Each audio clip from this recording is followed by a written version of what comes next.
하나님, 오늘도 예배하며 저희의 마음과 정성을 다하여 귀한 것 구별하여 아버지 하나님 앞에 드립니다. 기뻐 받아 주시옵소서. 예물드리는 한 사람 한 사람 기억하여 주시고 더욱더 놀라우신 하나님의 은혜를 허락하여 주시옵소서. 약속의 말씀을 의지하여 11조를 드립니다. 물질이 설 곳이 없도록 복내려 주시옵고 황충의 해를 잊지 않게 도와주시옵소서. 감사하며 소원을 담아 귀한 예물을 드립니다. 감사할 일들이 더욱더 많아지게 하시고 소원하는 바가 아름답게 이루어지게 하여 주시옵소서. 생일을 맞이해서 감사를 드립니다. 건강에 귀한 복을 허락하여 주시옵고 지혜롭게 잘 자라나고 믿음 또한 아름답게 자라나서 하나님의 영광을 드러내는 귀한 하나님의 일꾼이 되게 하여 주시옵소서. 건축 헌금을 드립니다. 약속의 말씀을 따라서 놀라우신 은혜가 삶 속에 넘치게 하여 주시옵소서. 선교 헌금을 드립니다. 복음 증거하는 자의 복을 내려주셔서 하늘의 별과 같이 빛나는 귀한 은혜가 있게 하여 주시옵소서. 기관의 회비를 드리며 지체의 사명을 감당하기 원합니다. 건강하고 아름다운 지체로 쓰임받을 수 있도록 주님 은혜 허락하여 주시옵소서. 성미하는 가정을 기억하시고 일용할 양식이 끊이지 않게 하시고 건강의 복을 더하여 주시옵소서. 매주일 차량으로 봉사하며 주의 전을 닦고 다듬는 귀한 손길들을 기억하여 주시고 더욱더 감사와 기쁨으로 섬길 수 있도록 생활을 복내려 주시옵소서. 아버지 하나님, 코로나로 인하여 많은 어려움을 겪고 있는 상황 속에서 우리 성도들의 믿음을 더욱더 굳건하게 지켜주시옵고 더욱더 하나님 가까이 나아가는 귀한 기회가 될 수 있도록 은혜 허락하여 주시옵소서. 이 나라를 기억하여 주셔서 지도자들이 하나님을 두려워하는 마음으로 지혜롭게 잘 다스리게 하시고 속히 코로나를 극복하고 더욱더 부강한 나라로 이끌어갈 수 있도록 주님 은혜 위에 은혜를 더하여 주시옵소서. 우리 성도들의 삶에 부족한 부분이 없도록 지켜주시옵고 늘 풍성하신 은혜를 허락하여 주시옵고 더욱더 감사하며 기뻐하는 삶이 되도록 주님 복내려 주시옵소서. 이 시간에도 말씀을 통하여 은혜 주시기를 소원합니다. 아버지 하나님의 귀한 진리가 충만한 귀한 시간 되게 하여 주시옵소서. 예수님의 이름으로 기도드리옵나이다. 아멘.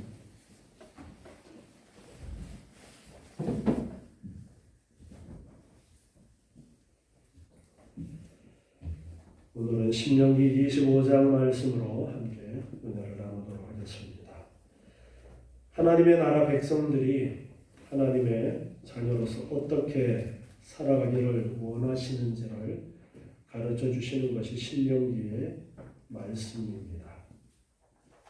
모세를 통해서 하나님께서 말씀을 주셨어요. 그래서 이 말이 모세의 말이 아니냐라고 그렇게 생각을 할 수도 있습니다. 그러나 성경이 기록되어진 것은 성령으로 감동을 주셔서 하나님의 진리가 온전히 증거되어지도록 기록하게 하신 것이고 하나님께서는 그렇게 사람의 여러 가지 사정을 사용하셔서 하나님의 하나님 되심을 우리에게 가르쳐 주시기 위해서 하나님의 말씀을 기록하도록 하신 것이 성경입니다. 그리고 모세라는 인물은 성경 속에서도 아주 독특한 그러한 위치를 차지하고 있는 그러한 사람이었습니다. 마치 예수님의 그림자처럼 그는 제사장의 역할도 했고 선지자의 역할도 했고 왕과 같은 다스리는 그러한 일들도 행한 아주 독특한 그러한 사람이었습니다. 당대에 아론을 이제 대제사장으로 세워서 제사장 집안을 가문을 하나님께서 만들도록 하셨음에도 불구하고 모세가 살아있는 동안은 모세가 대제사장이 행하는 제사를 뛰어넘어서 하나님과 이스라엘 백성 사이에서 중재자의 역할을 감당했던 것으로서 마치 예수 그리스도의 중보 사역과 같은 그러한 일들을 했던 아주 특별한 그러한 인물이었습니다. 모세뿐 아니라 다른 많은 선지자들을 통해서도 하나님께서 하나님의 진리를 선포하셨지만 모세를 통해서 기록되어진 모세 오경이 성경 전체의 근간을 이루고 있는 것이 사실입니다. 그리고 모세가 이제 마지막 가나안 땅을 바라보면서 가나안 땅에 들어가지는 못하지만 이제 이스라엘 백성들을 향해서 하나님께서 말씀하셨던 앞에서 말씀하셨던 그러한 것들을 다시 기억하도록 그리고 세대가 바뀌어졌기 때문에 다시 한번 정리를 해서 그들에게 하나님의 뜻을 가르쳐 주시는 그러한 성격이 신명기서라는 것을 우리가 앞에서 계속 강조해 왔습니다. 그리고 이제 어떻게 너희들이 가나안 땅에 들어가서 살아야 될 것인지, 즉 가나안 땅이 상징하는 것이 천국을 상징하는 것이고 또한 이스라엘 백성이 상징하는 것이 하나님의 나라 백성, 택함받은 구속함을 받은 하나님의 나라 백성을 상징하는 것이기 때문에 신약시대의 이 말씀을 보면서 우리는 구속함을 받은 성도들이 교회를 이루면서 우리가 살아가는 동안에 어떻게 살아가야 될 것인가에 대한 그러한 가르침으로 이해를 할 수가 있습니다. 이 신명기서에는 구약 시대 모세 시대에는 이제 직접적으로 이 말씀 글자 그대로 생활에 행하는 그러한 시대였고 예수 그리스도가 온전히 드러나지 않았던 시대였습니다. 그러나 이제 신약 시대는 예수 그리스도를 통해서 그림자로 가르쳐 주셨던 구약의 여러 가지 의식적인 그러한 것들은 예수 그리스도를 통해서 새롭게 달라지게 되어집니다. 그래서 그 속에 담겨져 있는 원래의 하나님의 뜻이 무엇인가를 우리가 살피고 그리고 실제로도 우리 생활에 그대로 적용할 수 있는 부분들은 또한 그대로 적용하면서 하나님의 나라 백성, 택함받은 하나님의 백성들이 어떻게 살아가야 될 것인가를 이 말씀들을 보면서 우리는 고민해야 되는 거예요. 오늘 말씀에서 1절에 보니까요. 신명기 25장 1절에 보니까 사람과 사람 사이에 시비가 생겨서 재판을 청하거든 이제 서로 다툼이 있어서 재판을 통해서 누가 옳고 그른지에 대해서 판단을 받기를 원하게 되어졌을 때에 재판장은 그들을 재판을 해서 의인은 의롭다고 하고 악인은 정죄를 하라 그렇게 말씀하십니다. 공의로 판단을 해야 된다라는 것입니다. 재판에 대해서 앞에서도 말씀을 하셨었는데요. 재판을 행하는 자는 공의로 해야 된다. 공의로 재판한다라는 것은 옳은 것은 옳다, 그른 것은 그르다라고 판단을 합니다. 그런데 그 판단의 근거는 하나님께서 주신 그러한 율법을 근거로 해서 판단을 하게 되어집니다. 오늘날 우리나라에도 판사들이 있습니다. 판사들이 판단을 하는데 우리나라는 법치주의 나라입니다. 그래서 법을 따라서 다스려야 되는 거예요. 그래서 법을 따라서 정확하게 판단을 해야 됩니다. 그런데 법을 따라 판단하지 않고 정치적으로 판단을 하는 그러한 일들이 심심찮게 있다라는 것을 우리가 보게 되어집니다. 그것은 판사가 자기의 역할을 제대로 하지 못한 것이 되어집니다. 출애굽기 23장 2절 말씀을 보면요. 출애굽기 23장 2절에 다수를 따라 악을 행하지 말며 송사의 다수를 따라 부정당한 증거를 하지 말며 가난한 자의 송사라고 편벽되이 두어하지 말지니라. 아멘. 여기 보면 다수를 따라 악을 행하지 말라 그렇게 말씀하십니다. 다수가 지지하는 쪽으로 판단을 하지 말라라는 거예요. 요즘 우리나라의 여론재판이라는 그러한 말들을 많이 합니다. 모든 백성들이 야 저거는 죄야 라고 해도 판사는 법에 따라서 법에서 죄가 아니라고 하면 죄가 아니다라고 판단을 해야 되는 것이 판사가 올바로 행하는 공의라는 것입니다.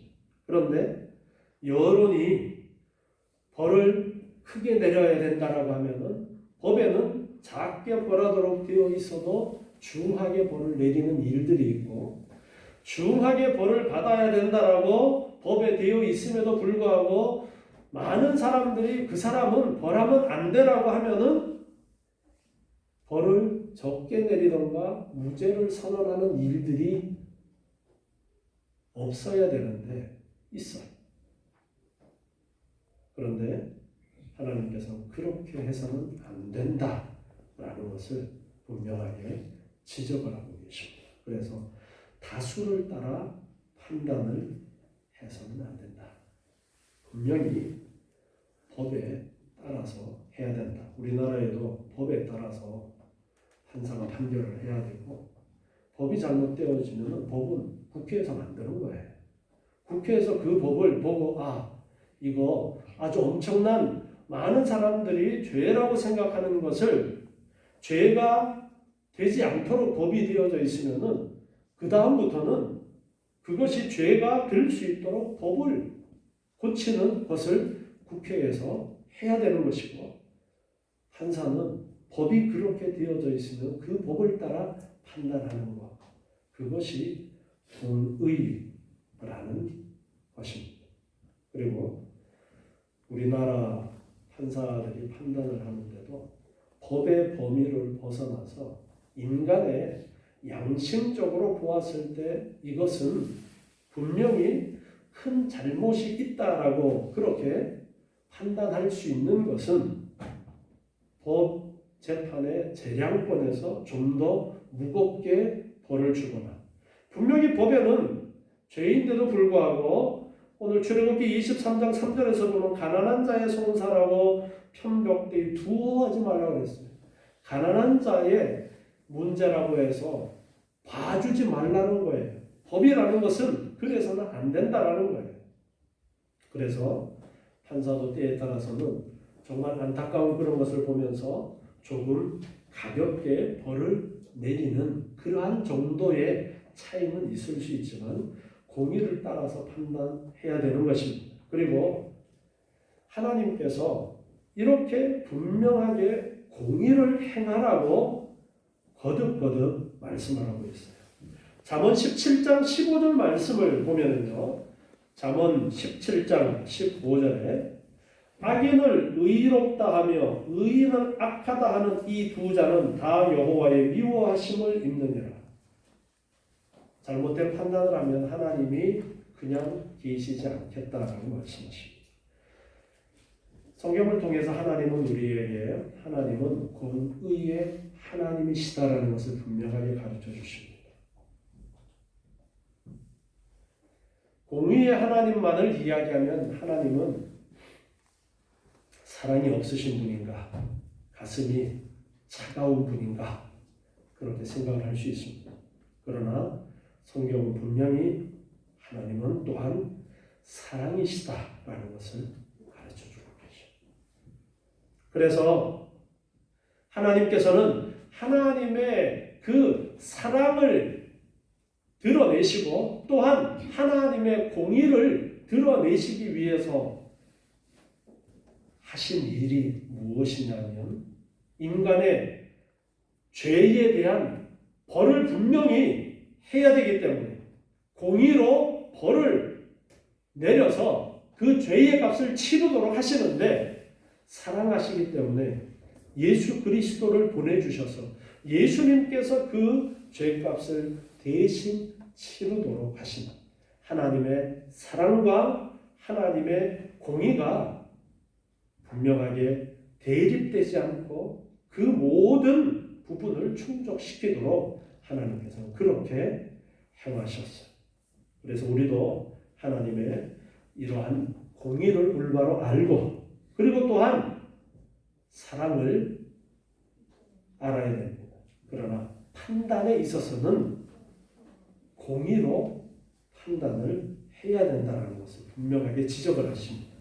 그러면서 만약 악인에게 태형이 합당하거든 사형이 내려줄 수도 있지만 사형이 아니라 이 사람은 벌을 내리는데 때려서 벌하는 태형이 합당하다라고 재판장이 그렇게 판단을 하면은 그를 엎드리게 하고 그 죄의 경중대로 여수히 자기 앞에서 때리게 하라 그렇게 말씀하고 있어요. 재판장이 보는 앞에서 이제 이 사람은 10대, 이 사람은 20대 이렇게 죄의 경중을 따라서 죄에 따라서 판단을 해서 우리나라에는 곤장을 때리는 것이 있었죠. 그것처럼 그렇게 매질을 하는데 당시의 매질은 채찍으로 많이 했습니다. 채찍이 우리나라에서 소나 말을 이렇게 모는 채찍이 아니라 아주 무서운 채찍인데 가죽에 쇠가 이렇게 박혀 있는 그러한 채찍이어서 때렸다가 잡아당기면 살점이 이렇게 뜯겨 나갈 정도의 그런 무시무시한 그런 채찍도 있고 했는데 정확하게 이 모세 당시에는 어떤 태형인지에 대해서는 기록이 되어져 있지 않지만 때리는데 재판장이 보는 앞에서 때리도록 그렇게 했어요. 그래서 때리는 것도 공정하게 때리도록 많이 때리지도 적게 때리지도 못하게 공정하게 때리도록 그렇게 했습니다. 그리고 3절에 보니까 40까지는 때리라니와 그것을 넘기지는 못할지니 만일 그것을 넘겨서 과다히 때리면 내가 내 형제로 천히 여김을 받게 할까 하노라. 40대까지만 때려라. 40대 넘게 때리지 말라라고 그렇게 말씀하십니다. 유대인들은 그래서 이 태형을 집행할 때에 40에서 하나를 감한 39대까지만 때렸다라고 합니다. 만약에 혹시 잘못해서 40을 넘기는 매를 때릴까봐 39대까지만 때렸다라고 그렇게 합니다.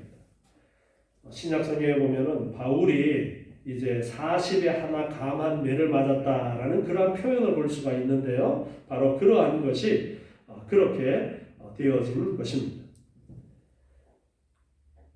40보다가 더 때려야 될 그러한 죄라고 판단하면은 사형을 언도할 수도 있는 것입니다. 그래서 때리는데 너무 많이 때리지는 말아라. 40을 넘기지는 말아라. 그러니까 천히 여김을 받게 할까 염려되어진다 그랬어요. 너무 매질을 심하게 해서 몸이 불구가 되거나 그렇게 되는 것을 방지하기 위해서 40대까지만 때리도록 하나님께서 그렇게 말씀을 하시면서 형벌을 행하면서도 최소한의 인권에 대한 부분을 하나님께서 염두에 두시고서 이렇게 형벌을 명하고 계시는 것입니다. 형벌의 목적은 죄를 깨닫게 하고 다시 그 죄에 들어가지 않게 하는 것이고 그리고 그 형벌을 지켜보는 많은 사람들에게 그런 잘못을 행하지 않아야 되겠다라고 하는 그러한 유익이 있는 것이 형벌인 것이지 사람을 상하게 하는 것이 목적에 있지 않다라는 것을 분명하게 말씀을 하고 계신 것입니다. 그래서 일반적으로 형벌을 행함에 있어서도 인간의 최소한의 그러한 인격을 염두에 두고서 하나님께서 말씀을 하셔서 40대까지만 때리고 그 이상 매질을 하지 않도록 그렇게 하신 것을 볼 수가 있습니다. 다음에 4절 말씀에 보면은요, 곡식 떠는 소의 입에 망을 씌우지 말라 그렇게 말씀하십니다. 소가 곡식을 이렇게 밟아서 떠는 그러한 일을 할 때 소의 입에다가 망을 씌우지 말라. 망 안 씌우면 어떻게 되겠어요? 먹고 싶은 대로 실컷 먹겠죠. 자, 그런데 여기에 대해서 고린도전서 9장 4절부터 말씀을 보겠습니다. 사도 바울은 이 말씀을 하나님이 왜 하셨는가에 대한 그러한 해석을 들려주고 있습니다. 고린도전서 9장 4절부터 말씀을 보면요, 우리가 먹고 마시는 권이 없겠느냐? 우리가 다른 사도들과 주의 형제들과 게바와 같이 자매된 아내를 데리고 다닐 권이 없겠느냐? 어찌 나와 바나바만 일하지 아니할 권이 없겠느냐? 누가 자비량하고 병정을 다니겠느냐? 누가 포도를 심고 그 실과를 먹지 않겠느냐? 누가 양떼를 기르고 그 양떼의 젖을 먹지 않겠느냐? 내가 사람의 예대로 이것을 말하느냐? 율법도 이것을 말하지 아니하느냐? 이제 사도 바울과 그 동역자들이 이제 사역을 하면서 그 사역을 하면서 먹고 생활하는 그러한 필요를 공급받는 그러한 문제에 대해서 말씀을 하고 있습니다. 그러한 문제에 대해서 받는 것이 당연하다라는 그러한 말씀을 하면서 이제 율법에도 이것을 이야기한다. 그 말씀을 하고 있어요. 9절 말씀 계속 보겠습니다. 고린도전서 9장 9절에 모세 율법에 곡식을 밟아 떠는 소에게 망을 씌우지 말라 기록되었다라고 그렇게 말씀하십니다. 바로 이 신명기 오늘 본문 25장 4절의 말씀을 이야기를 합니다. 하나님께서 소들을 위하여 염려하심이냐? 10절에 보니까 전혀 우리를 위하여 말씀하심이 아니냐? 과연 우리를 위하여 기록된 것이니 밭 가는 자는 소망을 가지고 갈며 곡식 떠는 자는 함께 얻을 소망을 가지고 떠는 것이라. 우리가 너희에게 신령한 것을 뿌렸은즉 너희 육신의 것을 거두기로 과다하겠느냐? 다른 이들도 너희에게 이런 권을 가졌거든 하물며 우리일까 보냐? 그러나 우리가 이 권을 쓰지 아니하고 범사에 참는 것은 그리스도의 복음에 아무 장애가 없게 하려 함이로라. 성전의 일을 하는 이들은 성전에서 나는 것을 먹으며 제단을 모시는 이들은 제단과 함께 나누는 것을 너희가 알지 못하느냐? 이와 같이 주께서도 말씀하시기를 복음 전하는 자들이 복음으로 말미암아 살리라 명하셨느니라. 아멘. 바울은 이 신명기서의 말씀이 소를 위해서 기록한 것이 아니라 바로 이렇게 사역자들이 사역을 하는 데 있어서 그 필요를 공급받는 것이 당연하다라는 것을 가르쳐 주시기 위해서 이 말씀을 기록한 것이다 라는 것을 말씀하십니다. 그래서 디모데전서 5장 18절에서도 말씀하시기를 일꾼이 그 삭슬 받는 것이 마땅하다라고 그렇게 이 신명기서 25장 4절 말씀을 인용을 하면서 말씀을 하고 있습니다. 목회자의 생계는 교회가 함께 해결해야 하는 것이 당연한 것이다 라는 것을 말씀하십니다. 우리 교회는 그 부분을 예전부터 잘 배워서 잘 알고 있습니다만 오늘 말씀이 나왔으니까 다시 한번 이 부분을 살피고 나아가는 것이 좋을 줄 압니다. 교회가 해야 되는 일들 함께 우리 교회에서 헌금을 드리고 그 헌금이 사용되어지는데 여러 가지 용도로 사용되어지지만 첫 번째 가장 중요한 부분이 무엇이냐 하니까 사역자들의 생계를 위해서 그것이 사용되어지는 것이 첫 번째로 쓰여져야 될 부분이다라는 것을 알아야 되고 생계를 하기가 어렵다라면 성도들이 같이 그 문제를 고민하고 해결하려고 노력해야 된다라는 것도 또한 잊지 말아야 될 그러한 부분입니다. 그래서 이것을 가르쳐 주기 위해서 이 신명기서에 소의 입에 망을 씌우지 말라라는 그러한 말씀을 하신 거예요. 곡식을 떠는 소. 곡식을 떠는 소는 그 곡식을 떨면서 그 곡식도 먹을 수 있도록 해주어라. 실제로 유대인들은 그렇게 이 말씀 그대로 행합니다. 그런데 거기에 담겨져 있는 의미는 무엇이냐 하니까 성전에서 일하는 자는 성전에서 드려진 그러한 것들을 나누어서 먹는 것이고, 구약에 이제 자세하게 레위기서에서도 말씀하고 있죠. 제사장이나 레위 지파들이 이제 백성들이 11조를 드리고, 그리고 제물을 드릴 때에 그 제물에서 제사장의 몫이 있고 또 레위 지파들에게까지 돌려주는 몫이 있고, 이렇게 여러 가지 몫을 정해서 말씀하신 것처럼 사역자들이 그 필요를 공급받는 것이 당연하다. 지금 사도 바울은 이 말씀을 인용하면서 그렇게 가르쳐주고 있는 것입니다. 생뚱맞게 이 말씀이 불쑥 나오는 것이 이 소를 위해서가 아니라 바로 이렇게 사역자들을 위해서, 일꾼들을 위해서, 교회에 일하는 일꾼들을 위해서 모세를 통해서 이 말씀을 주고 계시다라는 것을 우리는 기억해야 될 것입니다. 다음으로 5절부터 말씀에는 계대 결혼에 대한 규례를 말씀하고 있습니다. 이제 형제가 함께 살고 있는 중에 하나가 죽고 아들이 없거든 그 죽은 자의 아내는 나아가서 타인에게 시집가지 말 것이요, 그 남편의 형제가 그에게로 들어가서 그를 취하여 아내를 삼아 그의 남편의 형제된 의무를 그에게 다 행하라 말씀하십니다. 형제 중에 누가 죽었는데 자식이 없이 죽었어요. 그러면은 그 과부된 그 아내를 다른 형제들이 아내로 맞이해서 그 대를 이을 수 있도록 해주라라는 것을 말씀을 합니다. 그것이 남편의 형제된 의무라고 말씀하면서 그 과부된 여인도 다른 데 시집 가지 말고 그 형제 중 하나와 결혼해서 그 대를 잇도록 하라라는 것을 말씀을 하는 거예요. 이것이 계대 결혼이라는 것인데요.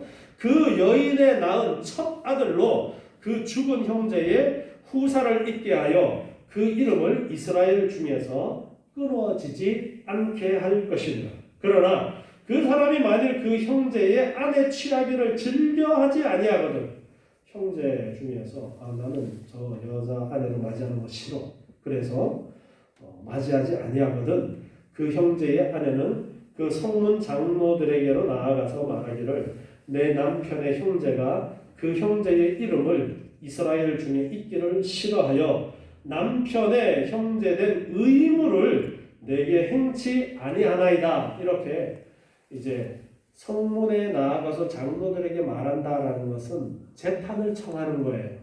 성문에서 재판이 이루어졌고요, 많은 사람들이 오가고 많은 사람들이 보는 가운데서 공개적으로 재판이 이루어졌어요. 그래서 성문이라는 것은 그런 의미가 있습니다. 그곳에서 장로들이라는 것은 장로들이 주로 이제 재판장의 역할을 하는 장로들이 대부분이었어요. 그래서 장로들에게 나아가서 이제 그 일을 이야기를 하면 재판을 하는 거예요. 8절에 그 성읍 장로들은 그를 불러다가 이를 것이며 그가 이미 정한 뜻대로 말하기를 내가 그 여자 취하기를 즐겨 아니하노라 하거든. 여인이 고소를 합니다. 그러면은 성읍의 장로들이 이제 가장 순번이 있어요. 형제가 친형제가 없으면 사촌까지 또 그 다음까지 이렇게 나가게 되어지는데, 앞선 순번의 사람이 그 일을 하지 않겠다라고 하면은 고소하면 그 사람이 불려 나와서 이제 많은 사람 앞에서 재판을 받게 되어집니다. 그래서 그 사람이 많은 사람 앞에서 내가 즐겨하지 않는다, 형제가 죽고 나서 재산이 그대로 있는 경우가 있는가 하면은 재산이 없는 그러한 경우도 있습니다. 룻기에서 보면 그 예를 볼 수 있죠. 그래서 재산이 없는 그러한 경우에는 그 사람을 아내로 맞이해서 자녀가 태어나면은 그 자녀에게 원래 이 사람에게 상속되어졌던 재산들이 있어요. 그러면은 그 재산을 내 돈을 들여서 도로 찾아서 그 아들의 재산으로 만들어주는 그러한 일들도 해야 되는 거예요. 그러니까 사실 뭐 여자가 마음에 안 들어서라는 이유도 될 수도 있겠지만 그러한 물질적인 손해가 되어질 수 있는 부분이 여기 같이 따릅니다. 이 계대 결혼 규례에는요. 그러다 보니까 나는 그거 하지 않겠다. 돈이 아까워서. 나는 저 여자가 싫어서. 어떠한 이유인지는 몰라도 안 하겠다라고 하게 되어지는 그러한 경우는 많은 사람 앞에서 이제 그렇게 분명하게 말을 하게 되어지는데요. 9절에 보니까 그 형제의 아내가 장로들 앞에서 그에게 나아가서 그의 발에서 신을 벗기고 그 얼굴에 침을 뱉으며 이제 나는 무르지 않겠다라고 하는 그 사람에게 그렇게 하는 거예요. 뭐라고 말하느냐 하니까 이르기를 그 형제의 집 세우기를 즐겨 아니하는 자에게는 이같이 할 것이라 할 것이며 이스라엘 중에서 그의 이름을 신벗기운 자의 집이라 칭할 것이니라. 형제의 집 세우는 것을 즐겨하지 않는 그러한 자에게는 그 여인이 가서 그 사람의 신발을 벗기고 그리고 그 얼굴에 침을 뱉고 아주 이거는 수치스러운 그런 일이에요. 형제의 의무라고 말씀하고 있어요. 이 계대 결혼은 형제의 의무라고 그렇게 말씀을 하고 있는데 그것을 하지 않겠다라고 할 때에 그렇게 수치를 당하게 되어지면서 그 수치가 자기 개인에게만 아니라 그 집안에 가는 거예요. 그래서 신벗기운 자의 집이라고 그렇게 일컬어진다. 그렇게 말씀을 하고 있습니다. 이 계대 결혼의 풍습은 모세보다 훨씬 이전부터 그 지방에서 널리 퍼져 있던 그러한 풍습이었습니다. 창세기에서도 우리는 그 모습을 발견할 수가 있는데요. 모세 시대에 이르러서는 이것이 이제 글로 기록되어진 성문법으로서 율법으로 주어지게 되어집니다. 계대 결혼의 성경에서의 좋은 예는 우리 룻기의 룻과 보아스 간의 예를 볼 수가 있습니다. 그 룻과 보아스의 계대 결혼을 통해서 태어난 아이가 곧 다윗의 할아버지였던 오벳이라는 사람입니다. 계대 결혼을 당시에 행하도록 말씀하신 목적은 첫 번째는 죽은 형제를 대신해서 대를 이어줄 후사를 낳아주는 것입니다. 그래서 그 형제의 이름과 기업을 이제 보존해 주도록 하기 위한 거예요. 이스라엘이 가나안 땅에 들어가서 12지파별로 땅을 나누었고요. 그리고 각 지파별로 또 그 밑에 후손들에게 땅을 나누어 줬고 그것이 대대로 상속이 되어져요. 그런데 자녀가 없으면 이 땅이 어떻게 될까요? 이 땅이 공중에 떠버립니다. 자, 다른 사람이 샀어요. 그런데 희년에는 어떻게 돼요? 본래 주인에게 돌려야 되는데 본래 주인이 없어요. 그럼 공중에 떠버려요. 그래서 이러한 일들까지 다 감안을 해서 계대 결혼을 하도록 해서 그 밑에 형제가 그 과부된 사람과 결혼해서 낳은 첫째 아들은 이 기업을 이어갈 수 있는 자녀로서 그렇게 되어지는 거예요. 여자든 남자든 상관없어요. 여자도 가능했어요. 그리고 그 과부와 사이에 다른 자녀들이 태어나면 그것은 두 번째 남편의 자녀가 돼요. 그러나 첫째 태어난 아이는 이 가문을 잇도록 그렇게 하신 거예요. 계대 결혼을 말씀하신 이유가 거기에 있고요. 또 하나는 당시에는 여자 혼자 살아간다라는 것이 너무나도 살아가기가 어렵습니다. 그래서 이제 울타리를 만들어주는 그러한 의미도 있어요. 이방인에게로 가거나 그렇게 다른 가문으로 가지 말고 이 가문 안에서 이제 있으면서 의식주의 그러한 부분을 해결해주고 아내를 삼으면은 그 남편이 그 아내의 모든 생활을 책임지는 거예요. 그렇게 그러한 사회 보장적인 그러한 부분을 또한 생각해서 이 계대 결혼을 말씀하신 거예요. 그런데 우리가 룻기라는 성경을 보면은 참 독특합니다.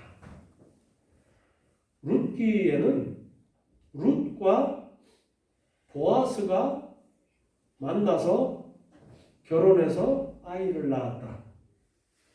끝. 성경의 내용이 그렇게 되어져 있습니다. 그 앞에 이제 나오미가 이제 이방 나라에 흉년을 피해서 가는 그런 이야기가 쭉 계속 되어지지만요. 계대 결혼에 대한 이야기를 말씀하신 것이 룻기 전체 내용이에요. 그리고 룻기에서는 고엘이라는 단어가 자주 등장합니다. 이 원어인데요. 고엘이라는 의미가 뭐냐 그러면 기업 물을 자. 즉 계대 결혼을 해야 될 의무를 가진 형제. 그 사람을 고엘이라고 그렇게 이야기해요. 그런데 보아스보다가 앞선 순번이 있었어요.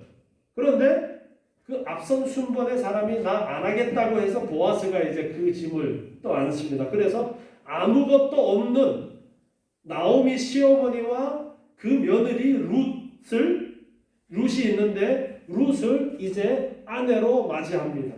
룻을 아내로 맞이하는데 그냥 아내로 단순하게 맞이하는 것이 아니라 계대 결혼의 규례를 따라서 아내로 맞이하는 거예요. 그러니까 룻과 보아스 사이에 태어난 첫째는 보아스의 아들이라고 일컬어지는 것이 아니라 그 룻의 남편의 이름을 따라 올라가는 거예요. 그런데 그 사이에서 태어난 아이가 바로 다윗의 할아버지였다라는 거예요. 만약에 이 보아스가 룻을 아내로 맞이하는 계대 결혼의 의무를 행하지 않았더라면 오벳이라는 인물이 없었을 것이고 그 오벳 그리고 다윗의 후손으로 이 땅에 오실 예수 그리스도의 계보가 완성이 되어지지 않게 되었습니다. 그리고 이 고엘, 기업 물을 자라는 이 단어가 가지고 있는 의미는 보상할 자, 회복할 자라는 그런 의미도 가지고 있어요. 그래서 사실 이 고엘, 기업 물을 자가 가지고 있는 의미가 예수 그리스도를 상징하는 부분이 있습니다. 대신해서 모든 것을 회복시켜 준다라는 그런 의미를 가지고 있어요. 그래서 예수님께서 이 땅에 오셔서 우리가 치루어야 될 죄값을 대신 치르고 회복시켜 주시는 그러한 부분을 가르쳐 주시는 거예요. 우리가 원래 하나님의 피조물로서 지음을 받아서 있었는데 범죄함으로써 하나님을 떠나게 되어져서 하나님의 나라를 온전히 유업으로 받지 못하는 그런 가운데 있었는데 예수님께서 우리가 그 유업을 받을 수 있도록 보상하는 자, 구속하는 자, 회복하는 자, 고엘로서 그 일을 감당하시게 되어졌던 것입니다. 그래서 이 계대결혼 풍습은 당시에 흔히 있던 풍습임에도 불구하고 모세를 통해서 율법으로 말씀하신 데에는 그러한 여러 가지 의미가 함께 있는 거예요. 영적으로 예수 그리스도와 연결되어지는 그러한 의미, 그리고 실질적으로 이제 과부가 되어진 사람의 삶을 돌볼 수 있는 그러한 것, 그리고 가나안 땅이 하나님의 백성들에게 주어진 땅인데 그 땅이 대대로 계속 이어져 가도록 하기 위한 그러한 부분. 즉 하나님께서 약속하신 하나님의 나라는 반드시 이루어진다라는 것을 가르쳐주고 있습니다. 우리에게 하나님께서 약속하신 하나님의 나라도 반드시 우리에게 이루어집니다. 그리고 오늘 말씀을 우리는 보면서 또한 우리 그리스도인들이 교회가 마땅히 행해야 될 일들에 대해서 깨닫게 하십니다. 공의를 온전히 행해야 되겠고, 그리고 소에 대한 이야기를 하시면서 이제 사역자들의 삶을 교회가 책임져야 된다는 부분을 우리가 기억해야 되겠고, 그리고 약자가 된 과부의 그러한 일들을 말씀하시는 것을 보면서 그러한 연약한 자들을 우리가 함께 해결해 나가도록 힘써야 되겠고, 하나님께서는 그렇게 하심으로써 하나님의 나라가 온전히 약속된 자들에게 임하도록 역사하신다. 우리는 거기에 택함을 받았고 하나님의 자녀가 되었어요. 그래서 어떤 일이 있어도 하나님께서는 우리에게 약속하신 그 하나님의 나라를 이루어지도록 이끄신다라는 이 귀한 뜻이 여기에 담겨져 있음을 알고 온전히 하나님의 자녀로서 더욱더 우리의 삶에 하나님 기뻐하시는 뜻을 따라 행하기에 힘쓰시는 여러분 되시기 바랍니다. 기도하겠습니다. 하나님 감사합니다. 오늘도 저희에게 주시는 귀한 말씀을 통해서 하나님의 사랑을 깨달으며 하나님의 놀라우신 은혜를 깨닫습니다. 저희를 통하여 더욱더 하나님의 나라가 온전하게 이루어져 가기를 원하시는 아버지 하나님, 부름받은 저희들이 또한 세상을 향하여 그리스도의 형기를 바라게 도와주시옵고 온전히 하나님만을 의지하고 살아갈 수 있도록 주님 도와주시옵소서. 하나님의 약속은 틀림없이 이루어짐을 잊지 않고 온전히 하나님의 나라를 바라보면서 감사하며 기뻐하며 우리의 삶을 살아갈 수 있도록 주님 도와주시옵소서. 코로나로 인하여 심히 어려운 이때에도 하나님께서 우리와 함께 하심을 깨달으며 더욱더 감사하게 하시고 함께 하시는 하나님, 우리의 삶을 복되게 하셔서 더욱더 기뻐할 수 있는 삶이 되도록 주님 도와주시옵소서. 예수님의 이름으로 기도드리옵나이다. 아멘.